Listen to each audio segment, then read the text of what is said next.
All right. Okay, and we're live. Welcome, everyone. Welcome back to the Disruptors. If you're new here, we are really just talking about diversity, equity, and inclusion, and really thinking about how we make that sustainable and engaging.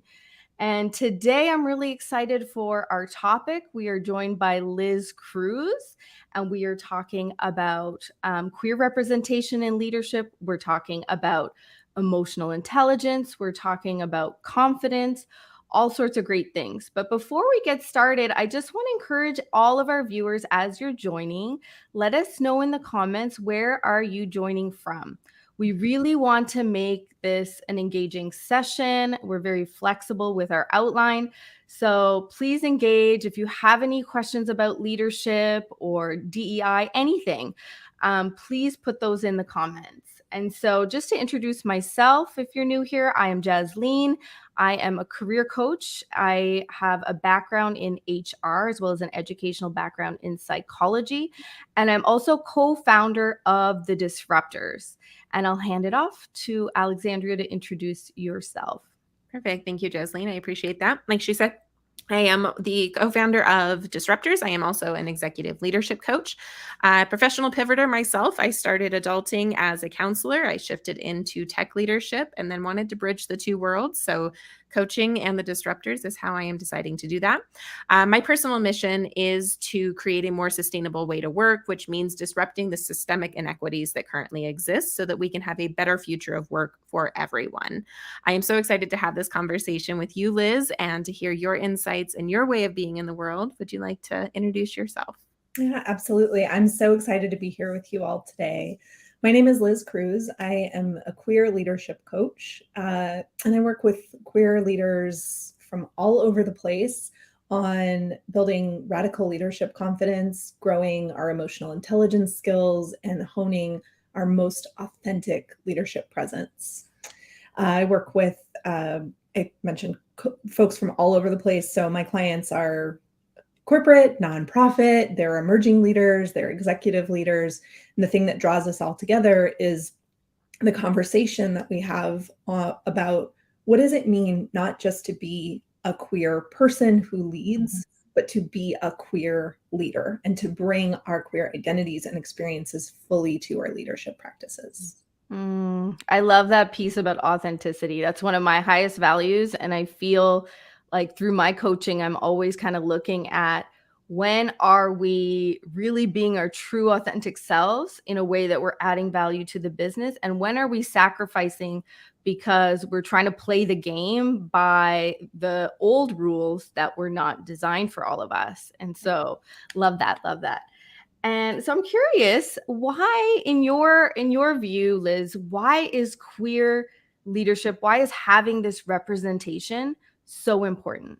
Yeah, I want to start by just sharing the way that I think about the word queer and the way that I define that, because it means something a little different to everyone. And I use queer intentionally over LGBTQIA. And I take my definition from Alexis Pauline Gumbs, who is a Black queer feminist scholar and poet and troublemaker and all sorts of things. Troublemakers around here. Yes, yes. So here's the definition that she gives us. Our definition of queer is that which fundamentally transforms our state of being and the possibilities for life. That which is queer is that which does not reproduce the status quo. Am I queer and I didn't know it? You know, that's you might be, right? Yeah, I'm kidding. I'm not queer fishing. Don't come at me. Well, I think that there is this idea in that I feel in that definition. And I always have to like calm myself a little bit after I read that definition, because it just gives me goosebumps every time. The first time I read that definition and that quote, I just thought, okay, I'm home. This is it. Because I think what it offers us is, first of all, a definition of queerness, which is inherently anti-racist and anti-white supremacist, and offers us a way of thinking about okay, this isn't just about my relationships, my identity, how I present myself. It's also about the way I move through the world, the way I think about things. Um, and so to go to your question about representation, of course, representation is important for queer folks, the same way it's important for all marginalized and minoritized folks, right? If we don't see ourselves in leadership roles, then how do we know that we are leaders, right? And so we have that, like that same kind of drive for representation. The other thing, though, when we think about why is it important for organizations, why is it important to have queer people in leadership? It's because of that disruption, because any given queer person might be a master in thinking about things from a non-binary perspective, thinking about really expansive ways of being or solving problems in the world, bringing the experience of how queer folks operate in community and how we think about creating our own lives, our own families, our own version of just about anything you could possibly name. Those are incredible skills and perspectives to have at the table when you're trying to solve really juicy problems, right? Yeah. And I think again, like that just it connects to all of the reasons that we need more folks at the table who are not straight white cisgender men, because any marginalized minoritized person is going to bring a different perspective and different ways of knowing things. Yeah. Well, and everything you just said there, right, about thinking along the non-binary and like the different way of thinking, and like if you are a queer person and however you orientate to that, if it's your gender, if it's your sexual orientation, relationships, like any of those pieces, not fitting in with the normalization that you see around you and having to create your life and really pushing against those constructs, because they're all constructs. It's just, do you fit within the construct and agree with it and uphold it, or do you not? And then you create your own. But that empowerment that comes from the creation of your own way of being in the world, and how powerful that is in all of the problems we're trying to solve in business, because business is about innovation, and you have to think non-binarily in that, right? You don't have the black and the white, because if you're thinking in the black and the white, you're already doing what has been done and inherently not innovative. Yeah, Yeah. exactly. Yeah, we want innovation. I actually look to the non-binary gender fluid community as leaders when I'm doing my gender research on leadership, because for me, as someone who's conditioned to be a woman and in feminine culture, that's like for me to be able to decenter, my binary thinking, that's who I look to. That's so I follow a lot of creators on social media and read, authors who are from the non-binary gender fluid community, to really help challenge my thinking, because the way I'm hearing this, it's like we need to challenge the status quo. Otherwise we're not going to innovate, and who better to challenge the status quo than people who have always had no choice but to do it, because it was a survival thing. Right. Right. And isn't it so interesting that especially for an industry, before I ran my practice, I worked in tech for a number of years, for an industry that is so much about messing with stuff and creating disruption and coming up with those ideas that are like, here's a technology no one has ever even conceived of before. Isn't it so interesting how often in those organizations, especially at senior levels, you look at who's sitting around the table? Yeah. And think, oh, what could we do if we really opened space for a multitude of different perspectives? Yeah. And I feel like the optics in tech are that tech is so progressive and inclusive, because for me, my background actually was in the oil and gas industry. And so once I started working in tech and working with leaders in tech, that was a big surprise to me, that a lot of it was, and I feel like, I hope I don't get in trouble for saying this, but a lot of it felt really performative. I mean, not to say that the oil and gas industry had it perfect, but I thought that tech was going to be, because it's such a new industry with young leaders, I thought it was going to be dramatically different, and it wasn't. And there is such a critical need for this more innovative thinking. Yes. I think the thing that's happening, like the leaders in that space are still coming out of these very white supremacist centered organizations and schools and pipelines, and their networks are those things.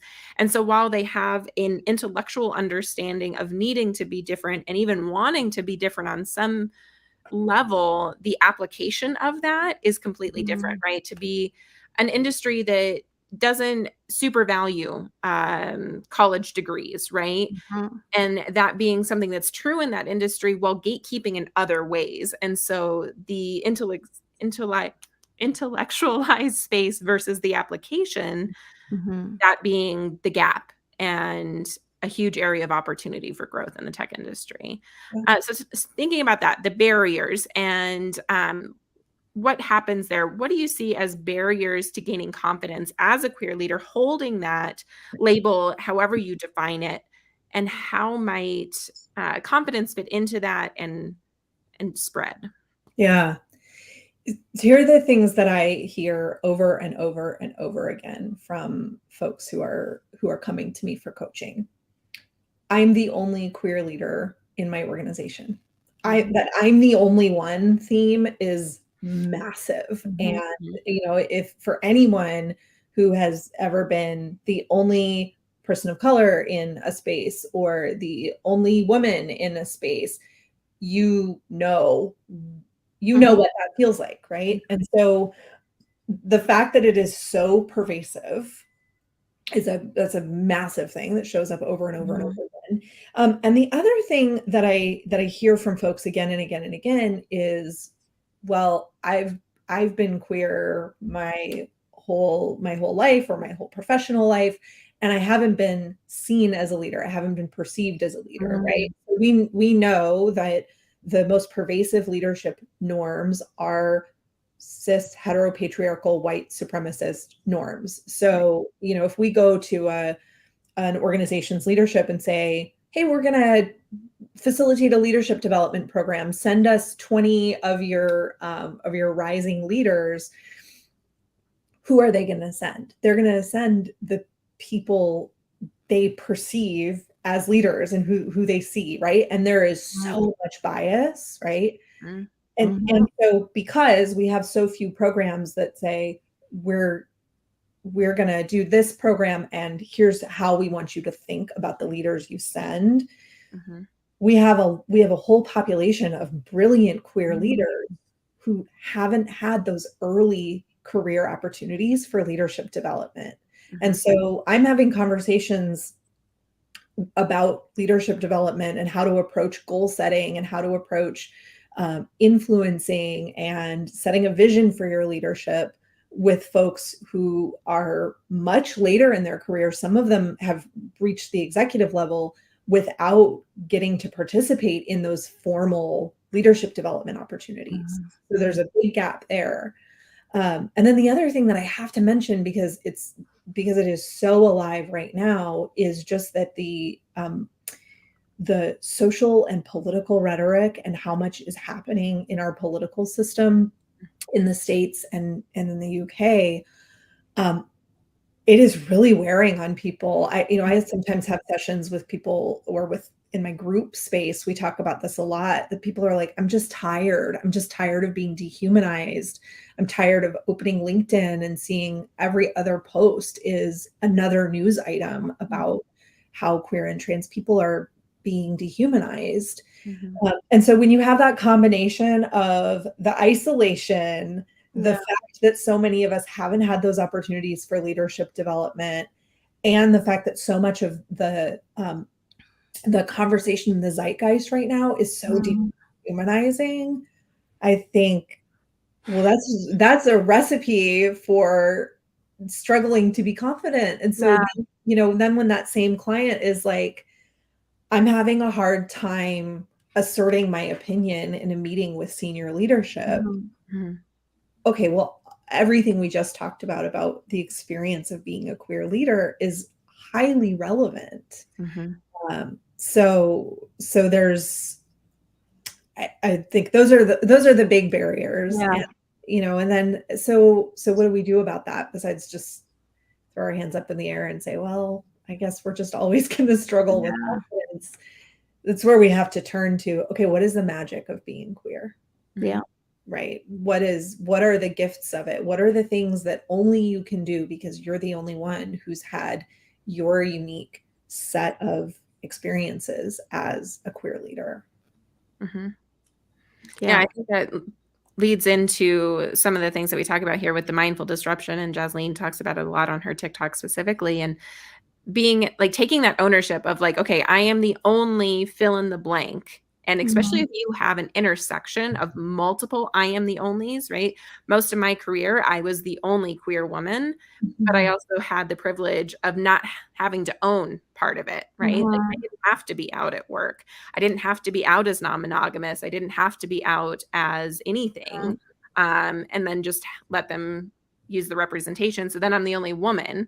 But even owning that in that space, like, yeah, I am the only woman here. So it's all that more important that I say this thing because nobody else may be thinking about it. And if they are, great, then we can have that great conversation. But taking the opportunity of, you know what, I'm at the table. Let's decide what we want to do with this.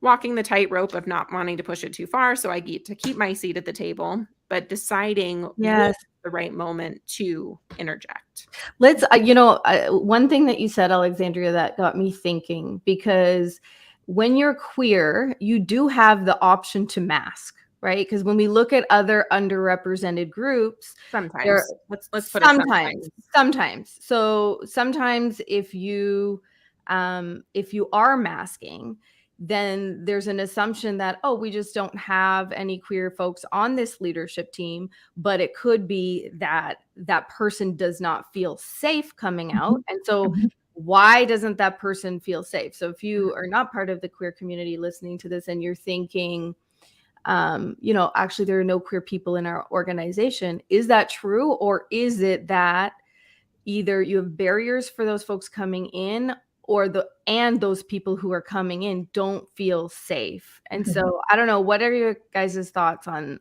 that? Yeah, I just talked to someone recently. Actually, we were just having an initial conversation to see if we were a good fit. And the first thing they said was, I'm the only queer person in my organization. And as we continued talking, they said, I actually don't know if I'm the only queer person in my organization. There are a couple people at more senior levels of leadership who, I don't know, maybe they could be, but they don't talk about it. Right. And so I think this question of like being out and being visible, it is for some of us, sure, it's an option to come out or not come out. And for some of us, it's not an option either by virtue of how we present ourselves, or I know a lot of people who have just gotten to a point where they're like, for my mental health, it is no longer an option to stay closeted, right? Because there's a trauma. There's a trauma of hiding, right? But then there's also, how much do I talk about this? How out am I?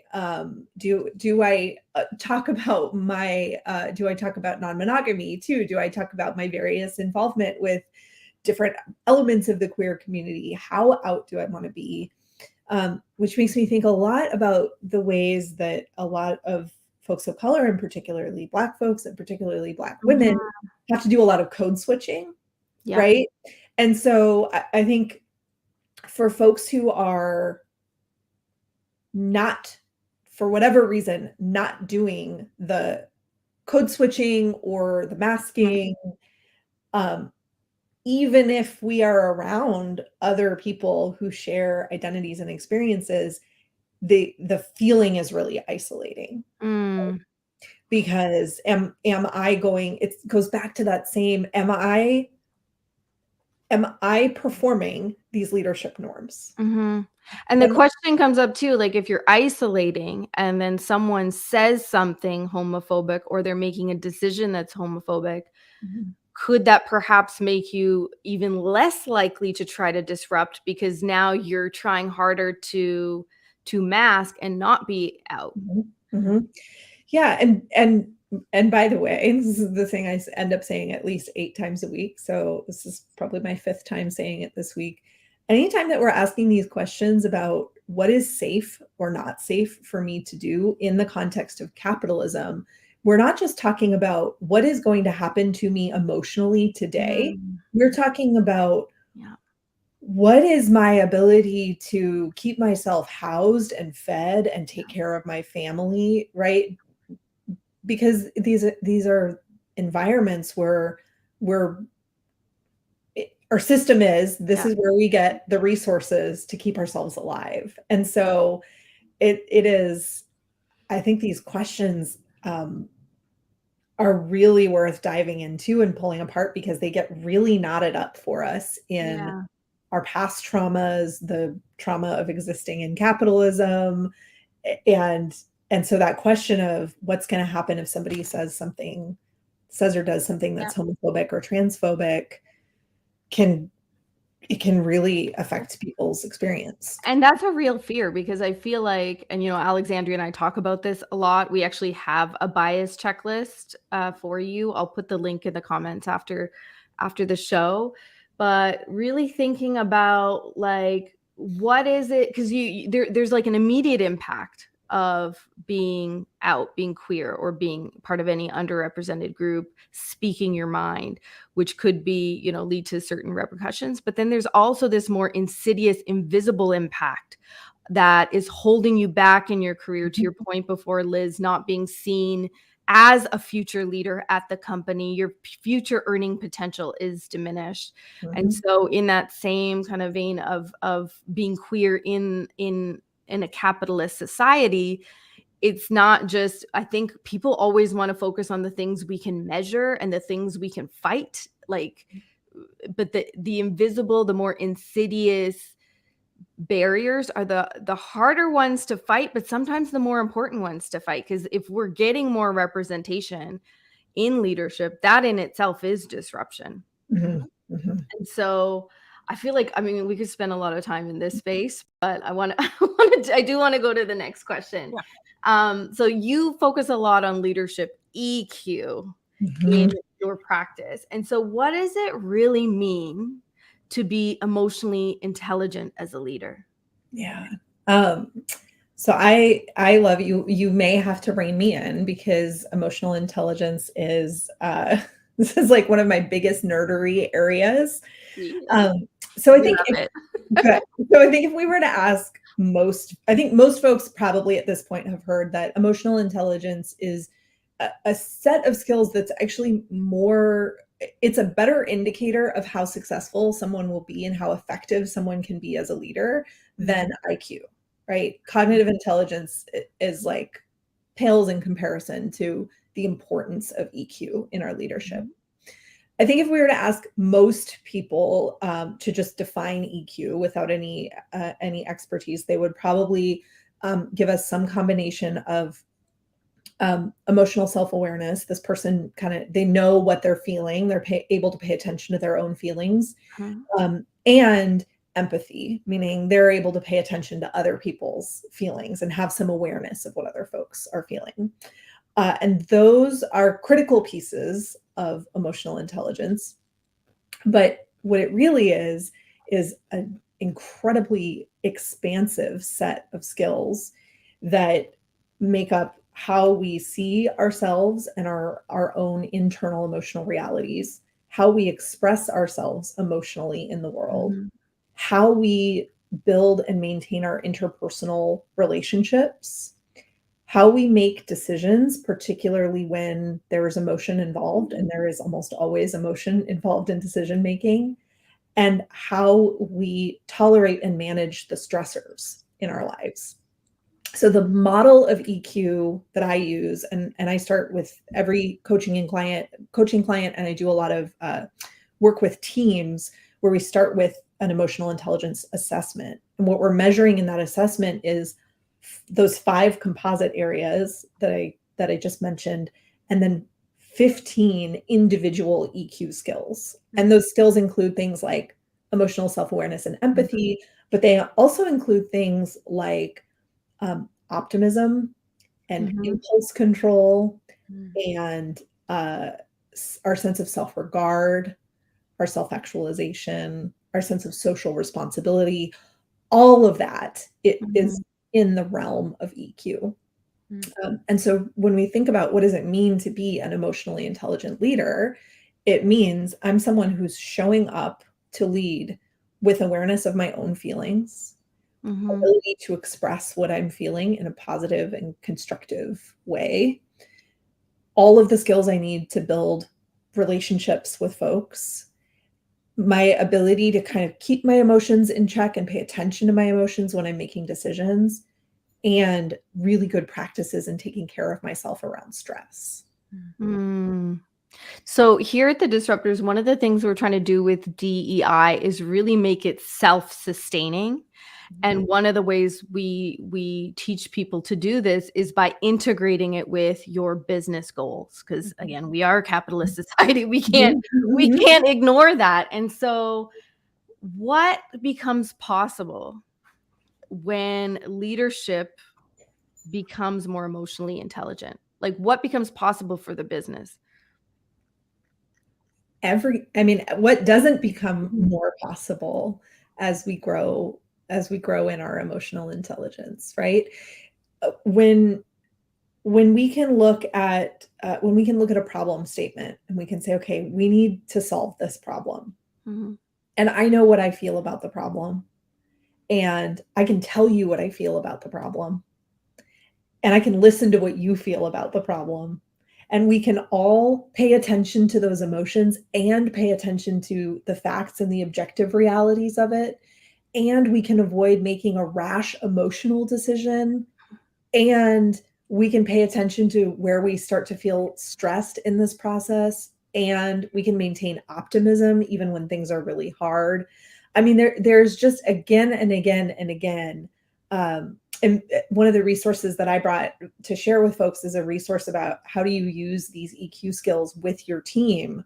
When we say, this is the problem we're having, and we look to that list of 15 skills and we say, okay, which of these skills can help us to solve this problem? There's just always something there. And so, the biggest innovation challenges, the most human challenges that we have in our workplaces, whether that's how our teams operate or how we relate to our clients, if you go talk to anybody who is in the user experience world, their job is empathy. It is pure empathy. That's like their number one skill in that job is being able to see what the client sees or what the customer sees.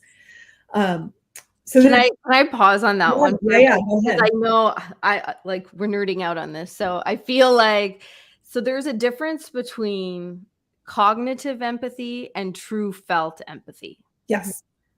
And so can you speak to that a little bit? Because I feel like, because I know that there are certain type of narcissistic personalities that get really good at the cognitive empathy and can mask as a non-narcissist. So what are your thoughts kind of on how do you differentiate that? Yeah. Well, one of the way that we talk about empathy in this model with the assessment that I use is that it is our ability to attune to and notice and feel what people are feeling, right? And our ability to express our empathy, right? So it's our ability to say, I can really understand why you would feel that way. It's our ability to reflect back, gosh, I hear you. You're feeling really stressed about this project. Okay, let's address that together, right? And so when we think about what does empathy mean as a leadership skill, you have to use it. You have to do something active with it, right? Beyond just kind of storing up information about what people are feeling. You have to reflect that back. You have to hold space where the feelings, the emotions that people around you are having have room to breathe and to themselves and for people to say what they need coming out of that emotional experience. Got it. So like it's the true empathy is actually expressing it, holding space, and taking positive action Mhm. to benefit those you're feeling the empathy for versus just having a public statement saying we really care about this, whatever's going on in this community, or, just sending that email versus walking down the hall and actually asking that person how they're doing. Yeah. That's it exactly. Well, an activity that I do with folks around any of these skills, but I think it's particularly useful for empathy, is to sit down and really think about, what does it look like? What are the behaviors that I do? What do I notice when I am under empathizing? Hmm.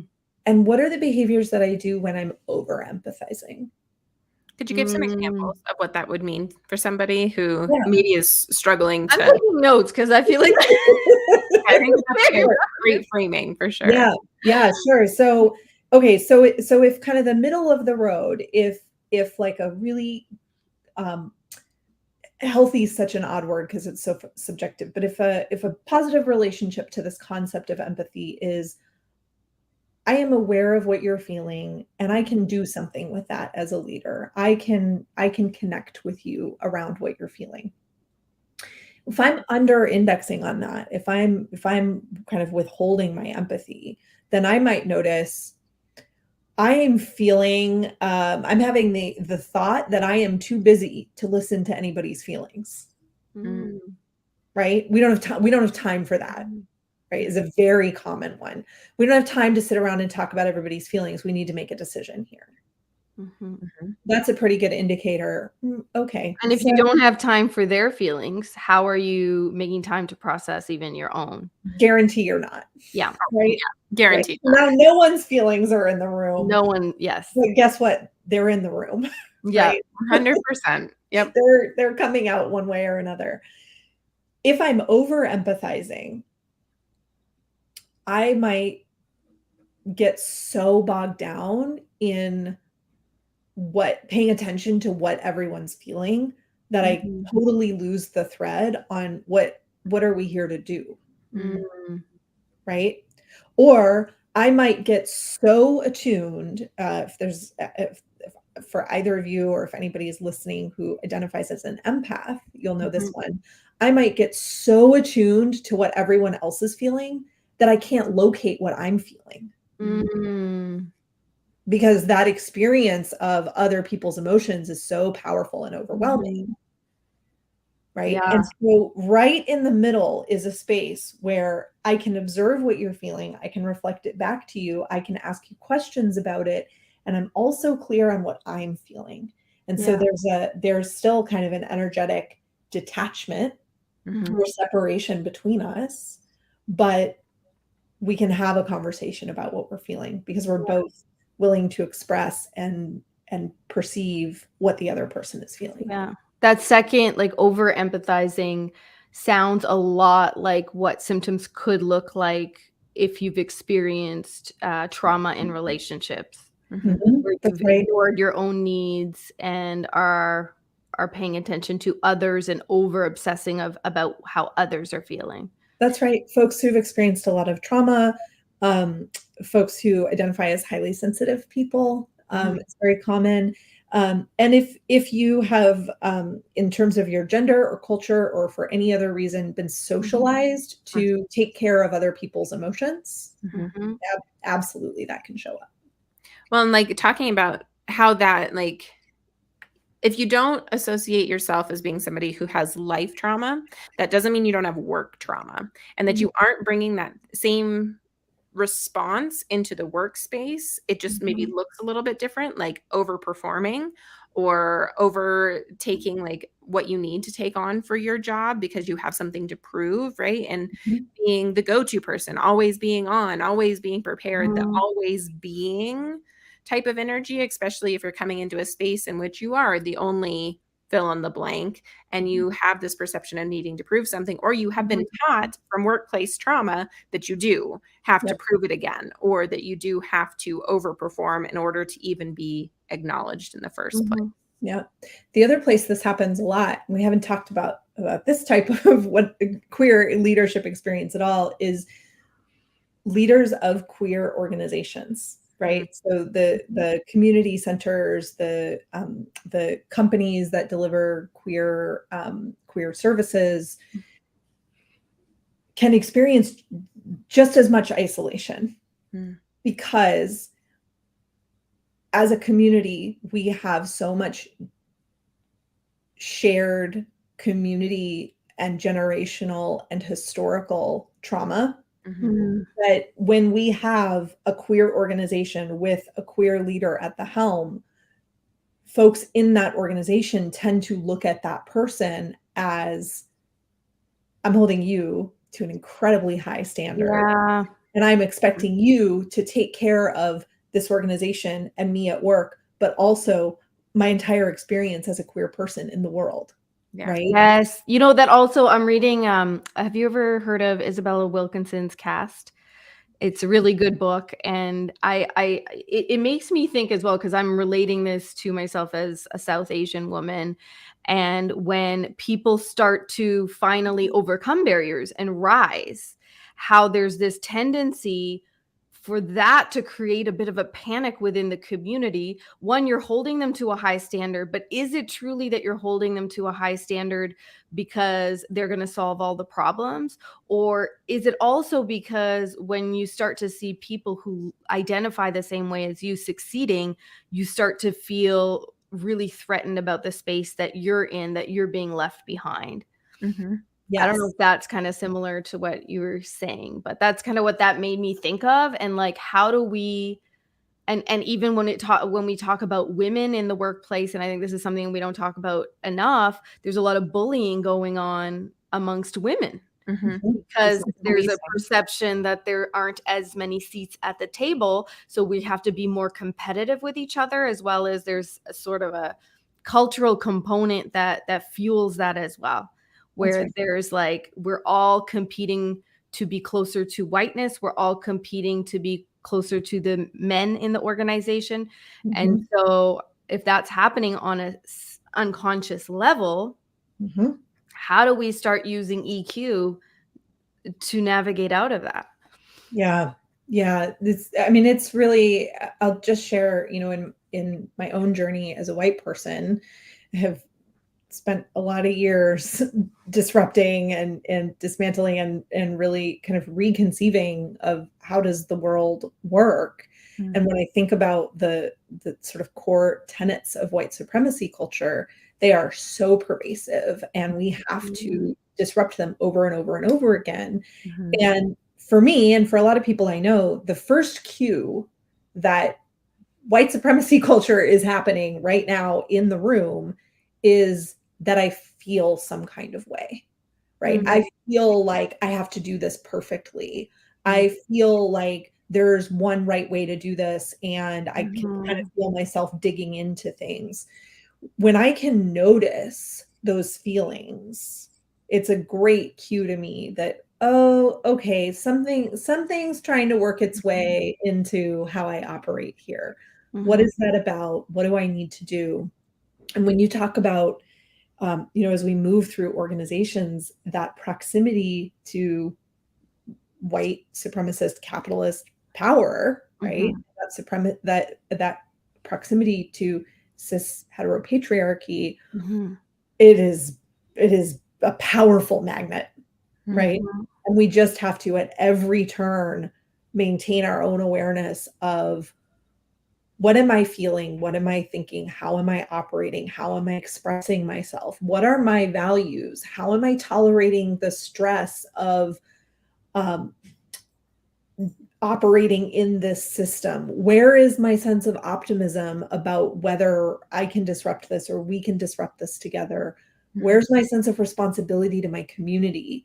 And so when we can hold ourselves in those ways and use those skills, there is no liberation that we can't with those skills. Yeah, that really struck me how you were saying, like, you're holding yourself to an impossible standard, And so when you think of that and you think of people who are rising in your own community, you are now practicing white supremacy. You're practicing that same sort of command and control and level of perfection that we know is not attainable. And so I think about that when I've heard, because I hear that a lot within my community, within the Black community. I hear a lot of that saying, so and so is problematic.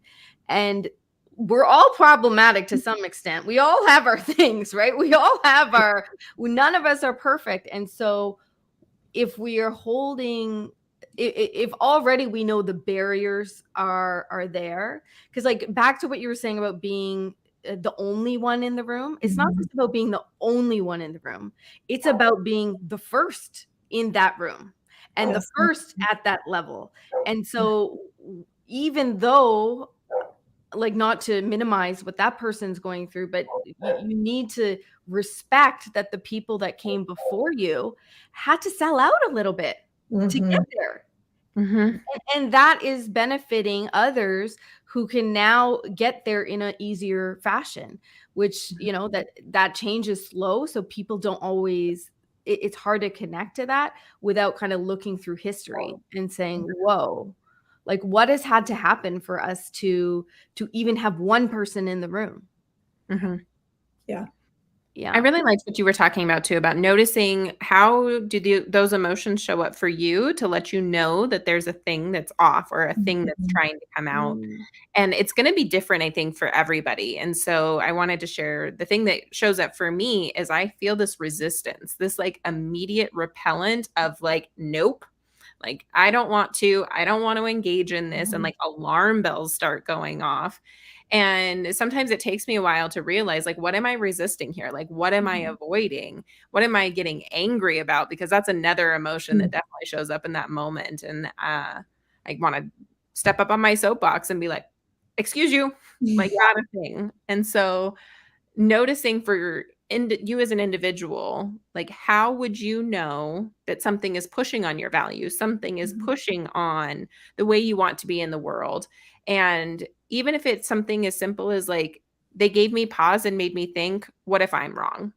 That in and of itself can be something that's showing up to push on the way you authentically need and want to be in the world, and is worth examining. It's not always true, but it's worth taking a pause to say what's here. Yeah, beautiful. Yeah. And it's coming from a positive place because it's coming from your inner wisdom that is telling you this might not be safe. This might not be for me. This might be like that other thing that happened, And so we have this inner learning that is always kind of there being activated in our emotions. Yeah. Absolutely. That's right. Well, let's talk about finding allies, finding change agents, creating allies and change agents, because that's what needs to happen, right? Like we still have so much of the status quo that exists today, but we need people from the status quo, people in the normalized and in that upper caste to participate if we actually want to see change. So how do we as queer leaders or as existing allies create more allies and change agents within diversity, equity, and inclusion? Yeah. I was talking with a client yesterday who is exactly in this position.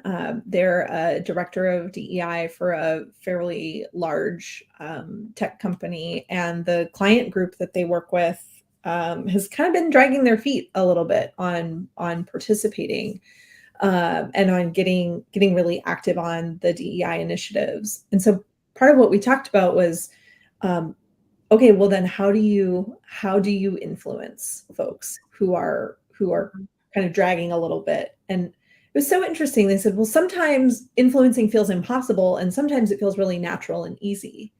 And as we talked about, well, what makes it feel natural and easy? They were using words like, well, when I'm familiar with what the person wants and what their goals are, when I am intimately connected with that person. And what came together for us was, being able to influence and being able to bring people over here to the work has everything to do with relationship, everything to do with intimacy and familiarity and shared goals. If you're a crucial conversations nerd, it's our ability to contribute to that shared pool of meaning, right? And to find the things that are important to all of us.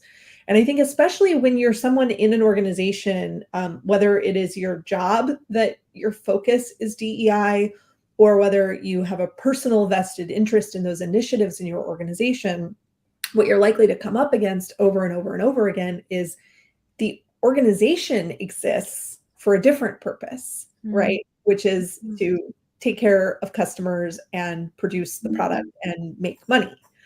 And so part of what we have to do is hold that just is a truth, whether we think it's a noble truth or not, it is the truth of our organizations. So then how do we make it very clear that at this point, creating equity within our organizations, it is not optional. It's not additional to what the business does. It has to be part of how the business operates. Yes. I have a partner who has been saying for a number of years now that this moment in time can best be described as the last gasp of the dinosaurs. And what they mean is we're really living in this moment of these old ways of being, these norms that have been so pervasive for so long are not going to stand. And if you don't believe that that's happening, go look at the coverage of the under 12s and the protesting that they're doing right now about everything from critical race theory to these anti-trans laws that are proposed. That generation and generations that are in the career in the professional space now are not going to continue to tolerate these norms that we have in our organizations. And so I think the more that we can really develop and strengthen our interpersonal relationships, we can bring folks to the work. Yeah. The relationship for sure. Like that's the core of everything, right? And that's why at the Disruptors, we want diversity, equity, inclusion, like has to be weaved in at every moment of the business, right? In with the business strategy. That's how you get the business goals, right? Being human-centered is how your company will continue to innovate and sustain and move forward, right? You have to be able to adapt. If you don't adapt, then you don't continue. And being able to meet people in that moment and have that relationship be ongoing. And I think it's funny how many people don't want to talk about emotion at work, don't want to talk about relationships at work. And it's almost this like relationship is this like very intimate, private, personal thing. Like literally every connection you have is a relationship. And it's literally all we have left as a skill that stands out when AI is disrupting the way we work, right? So if you don't have relationships, I think it's just, it makes no sense to me that people are still stuck with that thinking that it's just about the numbers. It's just about the capitalist kind of command and control mindset.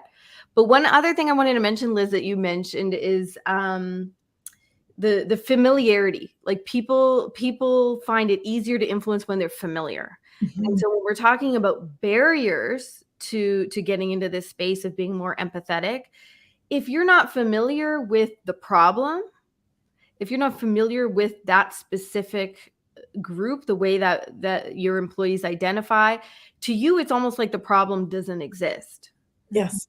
So I think that there's a deeper question here that needs to happen of, okay, yes, we want to breed familiarity, but we don't want to use familiarity as the basis for the direction we go in as a business. Because if we're innovating, we're going into an uncharted territory, we're going into the unknown. And so that is uncomfortable, which is the exact reason why DEI is uncomfortable. And so if we can get into this space of embracing uncertainty, embracing change, not only are we being more inclusive, not only are we helping uncover the gaps to advancement for all groups in the organization, but we're actually going to be better at business. And so I think that's something that I really feel like I don't think a lot of leaders get that. at least they might intellectually get it, but they haven't really built it into the muscle memory of how they behave as a leader, how they think, all of that. Mhm. And so that's one of the things we really want to try to get people doing is think about that. If you're listening to this, whether you're part of an underrepresented group or not, because even if you are, that doesn't mean your work is done, right? There's still areas that we are unfamiliar with. And so we need to learn, think about what are those things that we've been avoiding because they're unfamiliar. Because I know as coaches, we're always like, yes, we obviously want to follow our energy. We obviously want to use our strengths. We don't want to work in an area, but you can use your strengths to navigate uncertainty. That's right. That's right. You said something. You said something way back that that I just want to highlight here, which is that you said that that on your social media feeds you listen to a lot of non-binary folks, a lot of trans folks, and so I think for people right now who are like, yes, I am on board, and I want to be a better accomplice. I want to be a better co-conspirator to queer folks and to Black and brown folks and to disabled folks. It is such an easy way to shift your thinking and to shift your perspective on things. Is to just really curate your feeds and to focus on listening to as many folks who are not like you, who can teach the things that you want to learn, right? Yeah. So the more that we fill our feeds up with my LinkedIn is like mostly queer and trans folks and a lot of Black women, and so that's what LinkedIn is for me. When I hear people talk about like, oh, LinkedIn is like so white and so straight, I'm like, that's not what my LinkedIn looks like. The more that we can curate it, then the more of those ideas we're exposed to. I kind of resisted going to LinkedIn for that reason, and I'm still on TikTok a lot, and it's funny because TikTok thinks I am a biracial Black, Indigenous, queer woman.